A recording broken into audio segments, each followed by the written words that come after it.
Have you ever felt invisible in your own home? Not just overlooked, but erased. Like you're a guest, a faint echo in the hallways where someone else's laughter is the only sound that matters.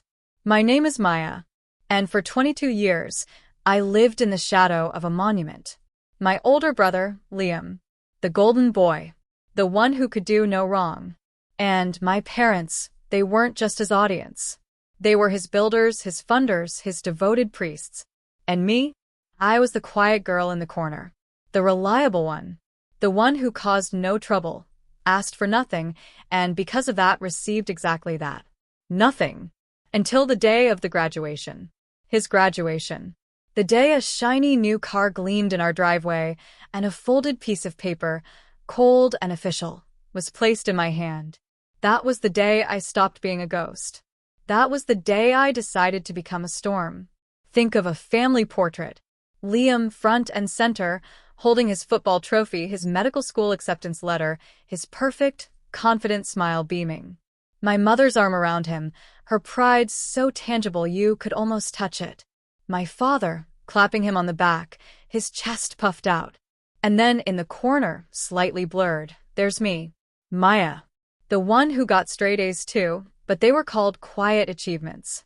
The one who painted murals on my bedroom wall, masterpieces no one ever asked to see. I was the background detail, the wallpaper. Nice to have, but never the focal point. Our house was a temple to Liam's glory. His trophies had a dedicated cabinet. Mine went in a box in the attic. His college visits were family vacations. My scholarship applications were filled out at the kitchen table, alone late at night. I told myself it was okay. He was the eldest. He was special. Maybe love wasn't a finite resource in our house. Maybe it was just that Liam's cup was so big, it needed the whole well to fill it. And I was supposed to be happy with the occasional drop that spilled over. But love is one thing. What they handed me that sunny afternoon in June, that wasn't about love. That was a transaction. And I was the one being billed. I remember the sun was blinding. It reflected off the deep blue paint of the brand new sedan parked on the curb. A giant red bow was stuck to the roof, ridiculous and glorious. Liam hooped, running his hands over the hood. My mother was crying happy tears. My father was filming on his phone. For our future doctor, he boomed. Nothing but the best for our boy. I stood on the porch, clutching my own graduation cap. I'd finished my associate's degree a week prior. A 2-year grind, working nights at the local library, paying for my own books. No one had come. We're so proud of you, honey, my mom had said, distracted, while packing for Liam's ceremony. We'll celebrate properly soon. Properly soon had arrived. I watched the scene, a hollow feeling growing in my chest. I didn't expect a car. Truly, I didn't. A card would have been enough. A "we see you." A "you matter too." My dad noticed me on the porch. His smile didn't fade, but it changed. It became practical. Businesslike. He walked over, reached into his blazer's inner pocket, and pulled out a long, white envelope. Maya, he said, his voice hearty. Now that you're done with school, it's time to talk about your contribution. You're an adult. We've supported you long enough. He handed me the envelope. It wasn't a card. It was stiff. Official. My fingers, gone cold, fumbled it open. It was a printed document. A table of numbers. At the top, it said, retroactive room and board calculation. Below that, a list. Monthly rent, backdated to my 18th birthday. A share of utilities. Grocery estimates.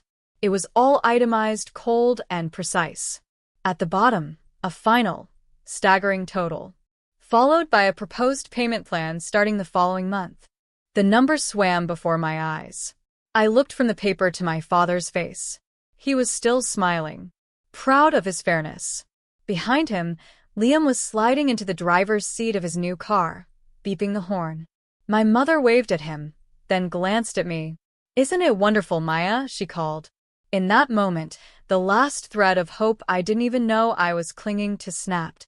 The hollow feeling filled with something else. Something clear, and sharp, and cold. It wasn't just hurt. It was a revelation. I was not a daughter.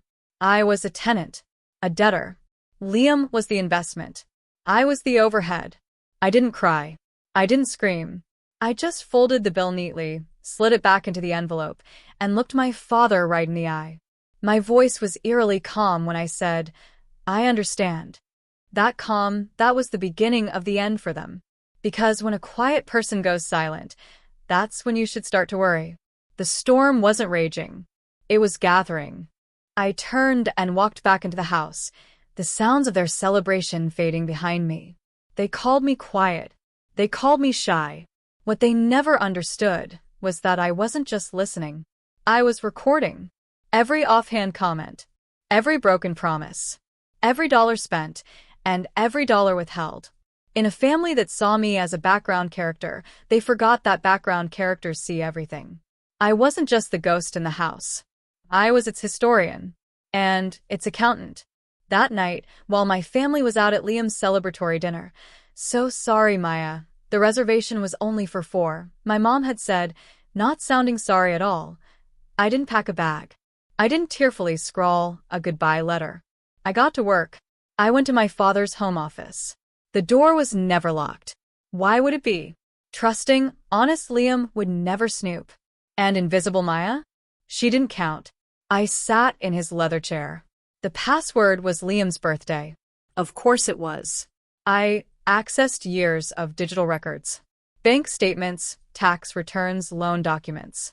I had taught myself basic data organization for my degree. Now I used it to download a treasure trove of truth. Then, my mother's filing cabinet. Neatly labeled, Liam, college, Liam, medical school applications, Liam, car insurance. My file was labeled Maya, miscellaneous. In it, my birth certificate, a few old school reports, and the preliminary drawings of my bill. But I wasn't looking for my file. I was looking for theirs. For the receipts for Liam's $5,000 semester abroad trip. For the invoice from the private college consultant. For the canceled checks showing they'd paid off his credit card debt twice. I photographed everything. With my phone, I was a silent, efficient archivist of their hypocrisy. Back in my room, I opened my own secret archive. A simple, encrypted cloud drive. For years, I'd been documenting the imbalance. Not as a jealous sister, but as a researcher. A keeper of facts. I had photos of the 2 birthday cakes. I had text logs. My mother, "Maya, can you skip your art show? Liam needs a ride." My father, "We're taking a loan against the house for Liam's final year. Things will be tight, so maybe hold off on applying to that 4-year university for now." I had the numbers. The exact cost of Liam's new car. The total of my bill. I created a spreadsheet. On one side, investment in Liam. On the other, cost of Maya. The difference was a number so large it was laughable. But the final column was the most important. The one I labeled emotional debt. That was the currency they'd never understood. The debt of neglect. The interest on loneliness. It was incalculable. And it was about to come due. My plan wasn't about stealing money. It wasn't about vandalism or screaming matches. What good would that do? They'd just paint me as the ungrateful, hysterical daughter. Liam, the wronged prince. No. My revenge had to be quieter, smarter. It had to hold up a mirror so clear, so brutally accurate, that they would have no choice but to see themselves. And the reflection would break them. I needed to disappear completely. But to do that, I needed resources. I had a little money saved from my library job. Just over $2,000. It was my escape fund. Then I remembered the one thing of value they'd ever given me. A gift from my kind, now departed grandmother. A pair of simple but genuine diamond stud earrings. "For my independent girl," she'd whispered. They were in my jewelry box, untouched. Now they would become my fuel. The next morning, I went to a reputable pawn shop 3 towns over. The man behind the counter eyed the earrings, then eyed me. "Family trouble?" he asked, not unkindly. I just nodded. He gave me a fair price. In my hand, the cash felt like power. It felt like silence. It felt like freedom. I returned home. The blue car was gone. Liam showing off to his friends. My parents were at work.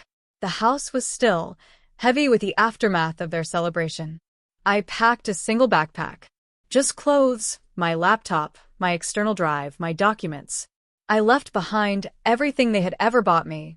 I would build my own world now, with my own choices. Finally, I sat at my desk. I took out a single piece of elegant, cream-colored stationery, another gift from my grandmother. I picked up my favorite pen, and I began to write the note. Not a long, emotional screed. That would give them the drama they craved.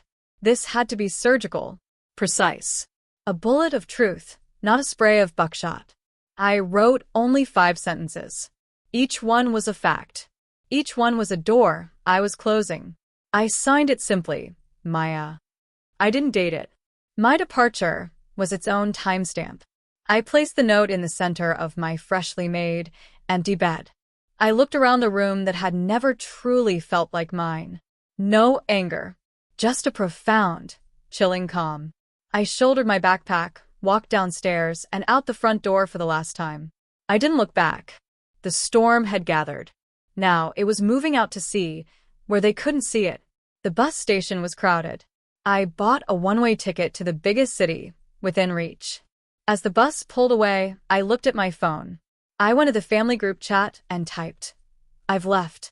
Don't look for me." I hit send. Then I took out the SIM card, snapped it in half, and dropped it out the bus window. I inserted a new, prepaid card. Maya, the daughter, the tenant, the ghost was officially deleted.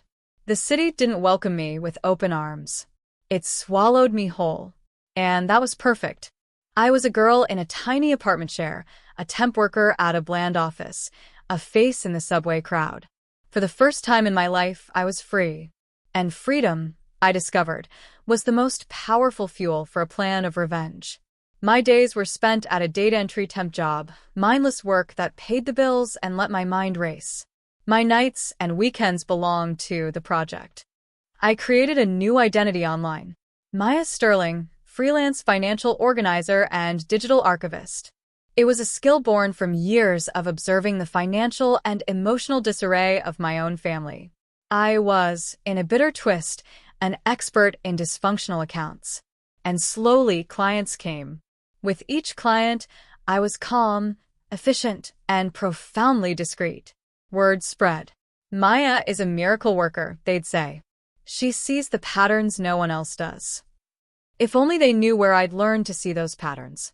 Meanwhile, I kept a distant, silent watch. The first week, my old phone had blown up. Dozens of calls, frantic texts. Maya, this isn't funny. Come home right now. How could you do this to us? Then the tone shifted. Anger. Liam's message was the shortest. Real mature, Maya. Way to make Dad's birthday about you. They'd found the note, and it had clearly confused them. It didn't give them the emotional outbursts they could punish. It was a stone, and they were stumbling over it. Then, after about 3 weeks, the contact stopped. The silence from them was louder than their shouts. They had decided, I imagined, to cut their losses. The problematic tenant had vacated. The golden boy was still shining. They thought I was gone for good. A regrettable blip. My first major client was a turning point. Eleanor, a sharp, elderly woman who ran a small philanthropy. Her books were a disaster. She'd been relying on a nephew who was siphoning funds. I worked for weeks in her sun-drenched study. You have a quiet fury about you, my dear, she said one afternoon. It makes you thorough. I found the discrepancies. Fake invoices. It was blatant. Eleanor wasn't even surprised, just sad. Family, she sighed. It can be the greatest gift or the sharpest knife. She paid me generously. More than that, she became a mentor. You have a gift for seeing truth in numbers, Maya. Don't waste it on small books. Look for the big stories they're trying to hide. Her words echoed in my mind. The big story I needed to expose was back in my hometown, and I now had the skills to do it. It was time to stop observing. It was time to act. My target was the foundation of their perfect world, Liam's future. Liam was in his first year of medical school. But medical school is a fortress built on money and reputation. I couldn't touch the reputation yet. But the money? The financial house of cards that was funding our future doctor? That was a fortress with a very vulnerable blueprint. Using the documents I'd photographed, I began to map my family's finances with a forensic eye. The second mortgage, the hefty private loans, the maxed-out credit cards. It was a delicate, towering structure of debt, all balanced on the assumption of Liam's future career. One good push. I discovered something interesting. My father had co-signed a private, high-interest loan from an aggressive lender. The terms were brutal, and my father had used his small printing business as collateral. He'd risked everything. A plan, cold and elegant, began to form. It wasn't about calling the loan. It was about creating a scenario where the loan would call them. I needed an insider. Not in the family, but in the financial machine. Posing as a researcher, I contacted financial advisors, loan officers. I learned about triggers for loan reviews, about clauses that allowed lenders to demand early repayment if the co-signer's financial health changed dramatically. And then I found my lever. My father's printing business. It was stable but outdated. He'd been neglecting it for years. What if that business suddenly looked riskier? What if its biggest client got a whisper that the owner was in severe financial distress? It wouldn't be a lie. It was the truth. I would just be helping the truth find a voice. I created an anonymous, untraceable email account. I drafted a single, concise email to the procurement manager of my father's biggest client. It didn't accuse. It simply stated that due to significant personal debt, the long-term financial stability of the business might be under review. It suggested they might want to conduct their own due diligence. I read it over 100 times. It was fact. It was the seed of a doubt. I hit send. The storm was no longer gathering. It had just sent its first, silent lightning strike. Silence after my email was the hardest part. Revenge isn't a fireworks display. It's geology. The slow, immense pressure until the earth itself has no choice but to shift. I had applied the pressure. Now, I had to wait. 2 weeks later, I saw it. A local business, News Digest, mentioned my hometown. Local printer loses major account. The description fit perfectly. My father's client had not renewed. The foundation had cracked. I felt no joy. Only a cold, clinical satisfaction. Step 1 was complete. The business, the collateral, was now demonstrably weaker. What happened next? I pieced together from fragments. My father, panicking, must have reached out to the lender to reassure them. But reassurance can sound like desperation. The lender initiated a review. They saw the lost client. They saw the other debts. And they invoked a clause. They demanded a balloon payment, or they would demand the entire loan be refinanced immediately at an even higher rate. My parents didn't have the money. The only asset of value left was the house itself. Their home. The temple. The phone call came on a rainy Tuesday evening. It was my mother. Her voice was ragged. Raw. Unfiltered panic. Maya, baby, please. If you get this, we need you. Something terrible is happening. Your father, the business, we might lose the house. Liam's loans, they're calling them. We don't know what to do. You were always so good with numbers, with please. Please call me back. We're your family.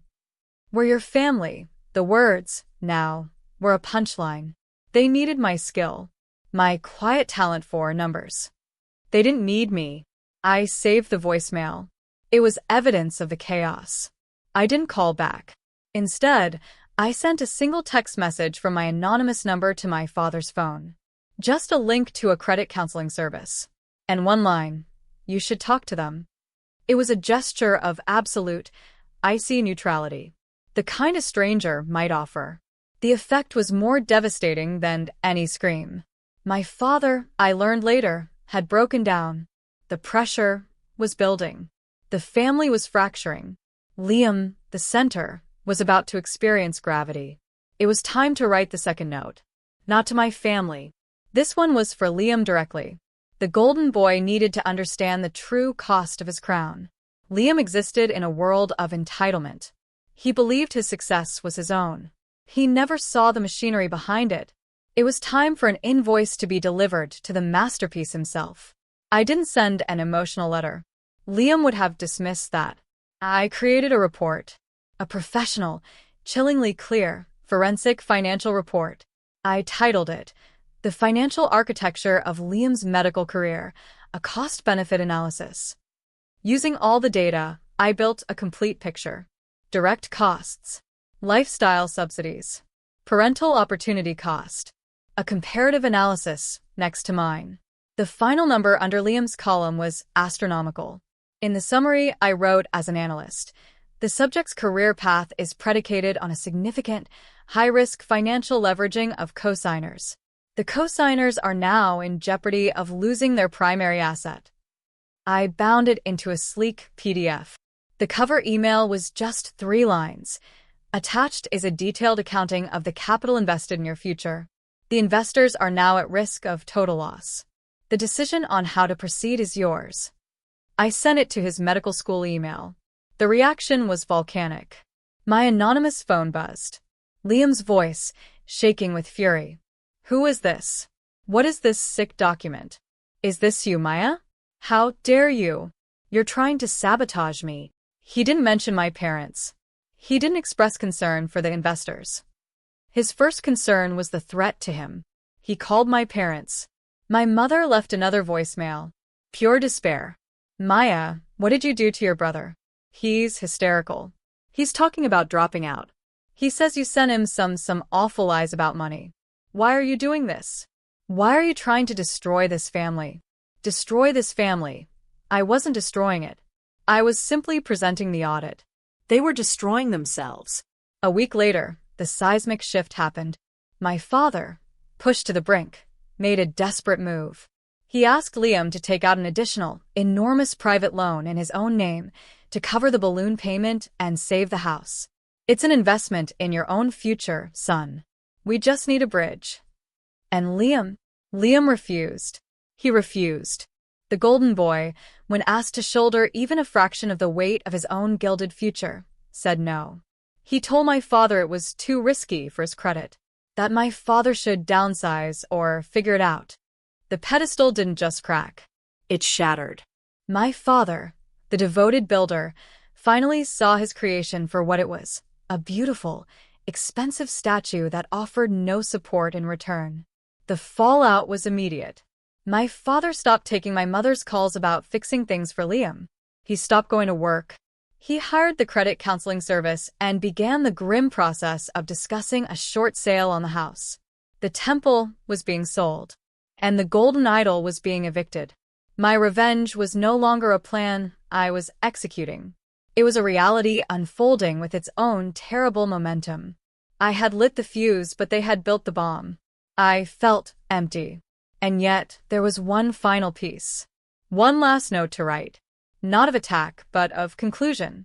It was time to go back. Not home. There was no home. But to the ruins. 6 months after I walked out, I drove back. Not in a bus, but in a modest, reliable used car I'd bought with my own earnings. Maya Sterling's car. The sky was a flat, iron gray. I went to a small cafe and sent 2 text messages. To my mother and father. I'm at the daily grind on Maple. If you want to talk, I'll be here for 1 hour. Alone. I didn't invite Liam. My mother arrived first. She looked 10 years older. She sat, clutching her purse. Why, Maya, she finally whispered. Why would you do all that? The email to the client, that document to Liam, why? I took a sip of my tea. I didn't create the debt, Mom. I just itemized it. You and Dad did all the borrowing. I didn't make Liam selfish. I just showed him the price tag of his life, and he made his choice. I didn't lose the client for Dad. His financial overextension did. I just pointed it out. She shook her head. But we're family. You don't expose family. What was the bill for my rent, Mom? I asked, my voice quiet. Was that family? Or was that an exposure? You presented me with a cost for my existence. I simply returned the gesture. I presented you with the full cost of Liam's existence. You just never wanted to see that balance sheet. She flinched. We're losing the house, she said, a single tear escaping. Your father, he's a shell. Liam, he barely calls. He's angry with us. He says we failed him. I felt no pleasure. Just a profound, weary sadness. You didn't fail Liam. You gave him everything. You failed yourselves. And you failed me. You made me the auditor of your own neglect. And I did the job. Then my father walked in. He looked broken. The proud man was gone. He just looked at me, and in his eyes, I saw a dawning, horrible comprehension. The credit counselor, he said. She said the structure was unsustainable from the start, that we'd put all our eggs in one basket. He paused. She said the anonymous tip, it was brutal, but it was just accelerating the inevitable. I met his gaze. Yes. He nodded slowly. The note you left, he said. We didn't understand it then. I think I'm starting to. My mother looked lost. What note? My father recited it, his voice hollow. It said, "You taught me that love has a price. Here is mine." Silence. "You will now learn the cost of the debt you accrued in my name. The interest is now due." He looked at me. The interest was the truth, wasn't it? Yes, I said again. I stood up. I placed enough cash on the table for all 3 coffees. "I'm sorry for your pain," I said, and I meant it. "But I won't apologize for showing you the truth. You have my email, the professional one. If you ever need legitimate, paid financial consulting to rebuild, you can contact me. My rates are fair." And with that, I turned and walked out. I left them sitting among the ruins. My final stop was the house. The for sale sign was staked in the front yard, leaning slightly. The blue car was gone. I stood across the street. No anger. No sadness. Just closure. From my bag, I pulled a single, sealed envelope. I walked to the front door and slipped it through the mail slot. It was addressed to no one. Inside was a copy of my original rent bill, with the total crossed out. Below it, I had written just one sentence. Paid in full. I got back in my car and drove away. I never looked back. The storm was over. The landscape was forever changed. And I was finally, unequivocally free. This isn't a story about a girl who destroyed her family. They did that themselves long before I left. This is a story about the power of quiet observation, about the strength it takes to walk away without a word, but with a plan. My revenge wasn't violence. It wasn't theft. It was transparency. I held up a mirror made of numbers and facts and forced them to look at the reflection of their own choices. And in that reflection, they didn't see a monster. They saw the consequences. For anyone listening who feels like a ghost, know this. Your silence is not weakness. It can be your greatest strength. Your observations are not pointless. They are data. And data is the most powerful truth there is. But revenge leaves a hollow taste. I didn't get my family back. I got something else, myself. The revenge was the catalyst, but the life I live now is the real victory. To my parents, the lesson was harsh. Love is not a ledger. You cannot charge one child rent while gifting another a kingdom. The emotional debt will be called in. To Liam, a pedestal is the most precarious place to stand. It is built by others. True worth isn't measured by what you're given, but by what you build and what you're willing to carry. And to me, I learned that walking away is sometimes the first and most powerful step. Healing doesn't come from their apology. Healing comes from building your own table and refusing to accept crumbs. The note I left was my declaration of independence. The life I built afterwards is my constitution. They wanted to teach me about costs. In the end, I taught them about value. The value of a daughter's love, which they itemized and lost. The value of a son's loyalty, which they bought and found to be counterfeit. And the value of the truth, which is the one bill that always comes due. If you take anything from my story, let it be this. Never let anyone make you a line item in their budget. You are a lifetime of valuable, irreplaceable stock. Invest in yourself. Audit your own relationships. And if the balance sheet of someone's love consistently shows you in the red, it's time to close the account. You are worth more than a bill for rent. You are worth a home. Even if you have to build it yourself, brick by brick, in the silence they gave you. Music swells into a final, resolved and hopeful chord, then fades to silence.